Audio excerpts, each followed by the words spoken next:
السلام علیکم every one, مائی نیم از ارسلان نظر اینڈ یو آر واچنگ گپ شپ ود ارسلان نظر۔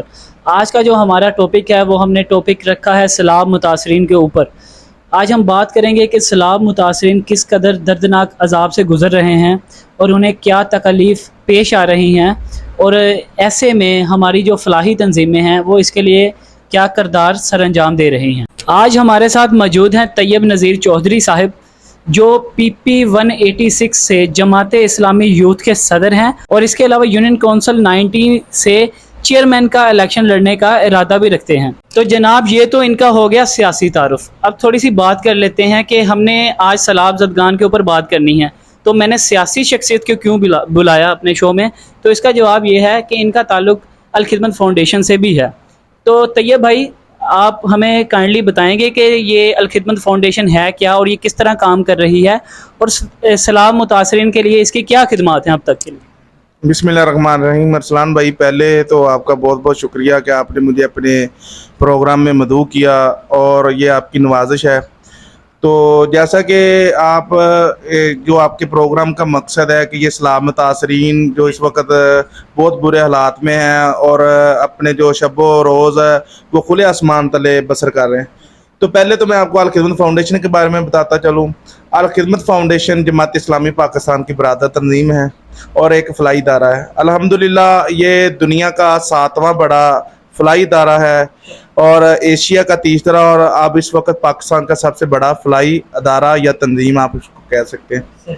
تو میں الخدمت فاؤنڈیشن کے میں حیثیت میری تو ایک کارکن کی ہے جی، والنٹیئر کے طور پر اس میں کام کر رہا ہوں۔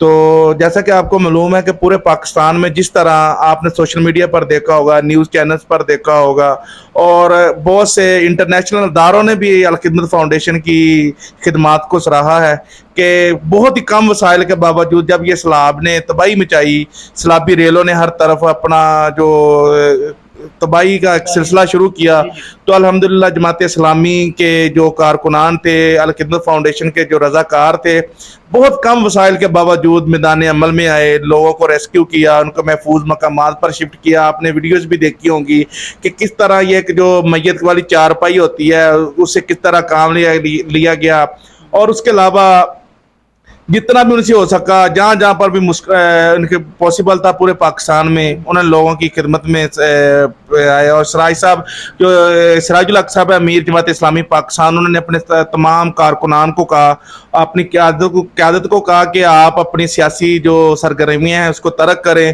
اور اس وقت جو صورتحال ہے سیلاب کی وجہ سے آپ اس میں اپنی خدمات پیش کریں۔ تو الحمدللہ جماعت اسلامی اکاڑا اور الخدمت فاؤنڈیشن اکاڑا نے بھی یہ مہم شروع کی، اور الحمدللہ اب تک ہم 13-14 ٹرک یہاں سے روانہ کر چکے ہیں۔ ہاں طیب بھائی، ایکچولی میں آپ سے یہی پوچھنا چاہ رہا تھا کہ اکاڑا سے کتنی امداد ہو رہی ہے، اور آپ اس کو کتنا سمجھتے ہیں، مطلب ادھر جتنی تباہی ہوئی ہے، کیا اکاڑا اس میں اپنا رول صحیح طریقے سے ادا کر رہا ہے؟ خدمت فاؤنڈیشن کو مطلب کہ جو چیریٹی دے رہے ہیں، امداد پہنچا رہے ہیں، کیا یہ کافی ہے؟ اور میں نے تو یہ بھی سنا تھا کہ کہہ رہے ہیں کہ جو جتنی تباہی پاکستان میں سیلاب سے ہوئی ہے، وہ سمجھیں کہ ایک بالٹی کی اب ضرورت ہے امداد کی، اور ایک قطرہ مل رہا ہے۔ کیا یہ بات درست ہے؟ جی، یہ بات آپ کی بالکل درست ہے کہ آپ کو پتہ ہے کہ پورے پاکستان میں تقریباً 3 صوبوں میں تو پاکستان تحریک انصاف کی گورنمنٹ ہے، سندھ میں پیپلز پارٹی کی گورنمنٹ ہے، وفاق میں پاکستان مسلم لیگ نون کی گورنمنٹ ہے۔ تو یہ حکومتیں جس کو اپنا رول پلے کرنا چاہیے تھا، یہ کہیں بھی نظر نہیں آئی۔ یہ الخدمت فاؤنڈیشن اور دوسری جو فلاحی تنظیمیں تھیں یہ اپنا رول ادا کر رہی ہیں۔ اب مسائل ان لوگوں کے اتنے ہیں کہ پہلے تو یہ بارشوں کا پانی کم ہو رہا ہے، ابھی یہ نہیں کہ ان کی مشکلات ختم ہو گئی ہیں۔ پہلے تو ان کو سب سے پہلے خشک راشن کی ضرورت ہے، اس کے بعد مچھردانیوں کی ضرورت، اور سب سے بڑی بات جو میں خود ادھر سندھ کے علاقوں میں گیا ہوں، تقریباً 11-12 ڈسٹرکٹ کا میں نے وزٹ کیا ہے، سکھر، نواب شاہ، حیدرآباد، دادو، خیرپور، ناتن، کشمور، گوٹکی وغیرہ، اور اس کے علاوہ جنوبی پنجاب میں رجحان، تونسا شریف اور راجن پور وغیرہ کے علاقوں میں گیا ہوں۔ اب وہاں پہ بہت سے جو مسائل ہیں وہ جنم لے رہے ہیں۔ مسائل کیا ہے اب ان لوگوں کے؟ سب سے پہلے تو ان کے گھر جو ہیں مکمل طور پر تباہ ہو چکے ہیں، فصلیں ہیں جو بارشوں کی وجہ سے بالکل ختم ہو چکی ہیں۔ کپاس کی فصل تھی، کماد کی فصل تھی، اور اس کے علاوہ گندم تھی، یہ آپ سمجھ لیں کہ ختم ہو چکی ہے, تباہ ہو چکی ہیں. ان کے پاس اب کوئی روزگار نہیں ہے. آپ کو پتا ہے کہ سندھ اور جنوبی پنجاب تو پہلے ہی بہت ہی جو پسا ہوا طبقے وہاں پہ تھے, وہاں پہ آپ کو پتا ہے سب سے زیادہ وہ احساس محرومیت کا شکار تھے. ایک اندازے کے مطابق وہاں پہ صرف سندھ کی بات کر رہا ہوں, جو الخدمت فاؤنڈیشن کی میڈیکل ٹیموں نے وہاں پہ سروے کیا ہے اور ایک رپورٹ تیار کیا کہ وہاں پہ 1,55,000 خواتین جو اس وقت پریگنٹ حاملہ خواتین ہیں. جی جی, ظاہر سی بات ہے اس سٹیج پر ان کو خوراک کی ضرورت ہوتی ہے. ان لوگوں کے پاس خوراک کی کمی تو پہلے ہی تھی سندھ میں, ٹھیک ہے. اس کے علاوہ جیسے اب تھار اور تھر پارکر کے علاقوں میں دیکھ رہے ہیں کہ ان لوگوں کو پہلے قحط کا سامنا تھا. اب ہوا یہ کہ ان عورتوں کو جن کو خوراک کی ضرورت تھی اپنے گھروں سے نکل کر یہ بیچاریاں بیٹھی ہیں روڈوں پہ. یعنی کہ آپ کے کہنے کا مقصد ہے کہ حاملہ خواتین غذائی قلت کا شکار ہو رہی ہیں, اور میں نے یہ بھی سنا تھا کہ بہت سی زیادہ ادھر مطلب کہ بیماریاں پھیل رہی ہیں, کرونا بھی مطلب ہے اور ہر چیزیں ہیں وہاں پہ. سب سے پہلے تو بات ہے ملیریا, ڈینگی, گیسٹریا وغیرہ بڑی تعداد میں یہ وبائیں وہاں پہ پھوٹ چکی ہیں, ٹھیک ہے. اس کے علاوہ اب میں عوام سے یہ اپنی پاکستانی عوام سے یہ اپیل کروں گا کہ آپ بھی الخدمت فاؤنڈیشن کے دستے راست بنیے, ان کا ساتھ دیجیے, اپنا دستے تعاون بڑھائیے. الحمدللہ الخدمت فاؤنڈیشن آپ کی طرف سے دی گئی یہ امانتیں عطیات جو آپ الخدمت فاؤنڈیشن اور جماعت اسلامی کے سپرد کریں گے, الحمدللہ جماعت اسلامی اور الخدمت فاؤنڈیشن کا ماضی گواہ ہے کہ ان لوگوں نے پہلے بھی آپ لوگوں کی خدمات میں اپنے آپ کو پیش کیا, اپنے آپ کو صف اول میں پیش کیا. آپ کی جو امانتیں تھی جو آپ نے جماعت اسلامی کے لوگوں کے سپرد کی تھی منوان, ان کو صحیح مستحق حقدار لوگوں تک پہنچائی ہیں.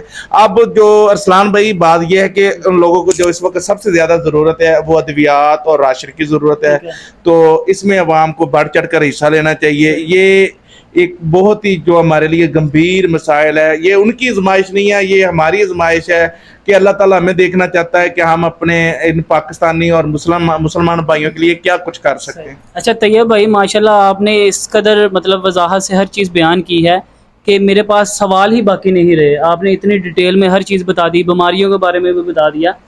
اب کائنڈلی مجھے یہ بھی بتا دیں, جو یہاں سے ٹرکس پہ آپ لے کے جاتے ہیں سامان, میں نے آپ کی تصویریں دیکھی تھی, آپ کل سکھر سے آئے ہیں واپس, اور آپ کا جو سا اگلا ٹور ہے وہ ٹور تو نہیں, اللہ معاف کرے, مطلب کہ آپ اگلا جو ٹرک امدادی سامان کے لے کے جا رہے ہیں وہ بدین کی طرف لے کے جا رہے ہیں. اچھا مجھے یہ بتا دیں امدادی سامان میں کیا کیا چیزیں آپ لے کے جاتے ہیں؟ ارسلان بھائی پہلے تو میں آپ کو یہ تھوڑا سا واضح کر دوں کہ الخدمت فاؤنڈیشن نے سب سے پہلے, جیسے میں نے آپ کو پہلے بتایا کہ پہلے لوگوں کو سیلاب زدہ علاقوں سے ریسکیو کیا, پھر ان کے لیے رہائش کا بندوبست کیا, خیمہ بستیوں کا وہاں پہ انتظام کیا, ان کے لیے اسکولوں کا انتظام کیا جو خیمہ بستیوں کی صورت میں لگائے گئے ہیں, اور بستیوں میں الحمدللہ 3 ٹائم کا پکا پکایا کھانا پہنچ رہا ہے. اس کے علاوہ ان کو بالکل باعزت طریقے کے ساتھ لائنوں میں نہیں لگنا پڑتا, ان کی رجسٹریشن کی گئی ہے, ان کو 15 دن کا راشن مہیا کیا جا رہا ہے ہر جگہ پہ, وہ ایک ٹوکن سسٹم بنایا ہوا ہے. اور اس کے علاوہ خیمہ بستیاں ہیں سکھر میں, بدین میں, جیکب آباد, دادو, ایون کے پورے سندھ, بلوچستان, خیبر پختونخوا اور جنوبی پنجاب میں. تو میں سوری آپ مجھ سے پوچھ رہے تھے کہ آپ کے سامان میں, آپ کے امدادی سامان میں کیا لے کے جا رہے ہیں. پہلے تو میں آپ کو یہ بتا دوں کہ سامان میں جو اس وقت سب سے زیادہ جو ان لوگوں کو اشد ضرورت ہے وہ کھانے کی, مطلب کہ گندم, چاول اور یہ جو خشک راشن ہے ان کی ضرورت ہے. اس کے خشک چنا وغیرہ, ہاں جی, یہ ساری چیزیں جو ان کی ضرورت ہے. اس کے علاوہ وہاں پہ جو جانوروں کا مسئلہ ہے کہ جانوروں کے لیے اب کوئی, کیونکہ پانی کی ابھی بھی سطح بلند ہے اور وہاں پہ چارے کی ضرورت ہے, سائلیج وغیرہ, کھال چکر جانوروں کی بھی ضرورت ہے. ظاہر سی بات ہے انسان کی ضرورت وہاں پہ تھوڑی بہت پوری ہو رہی ہے, اور اس کے علاوہ وہاں پہ جانور بھی ہیں, ان کا تحفظ بھی ضروری ہے.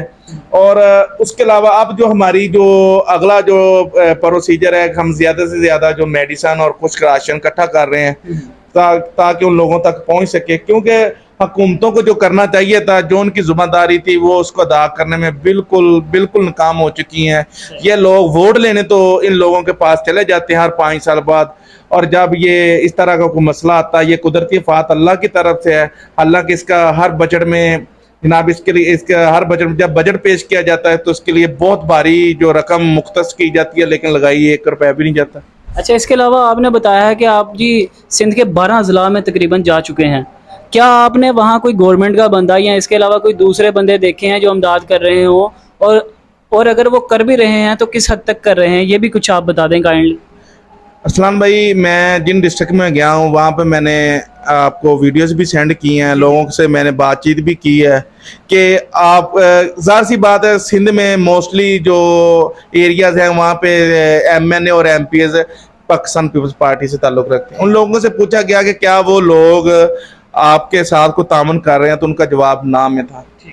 اور الخدمت فاؤنڈیشن کے علاوہ دوسری بہت سی تنظیمات ہیں، ٹی ایل پی ہے یا اس کے علاوہ جو نظر آ رہی ہیں، باقی کچھ جو مقامی جو لوکل تنظیمیں ہیں وہ بھی اس میں سرگرم ہیں. لیکن اب کچھ لوگ کچھ تنظیمیں یہ سمجھ رہی ہیں کہ 10-15 دن میں ہم نے جو کام کیا اب ہماری ذمہ داری پوری ہوگی.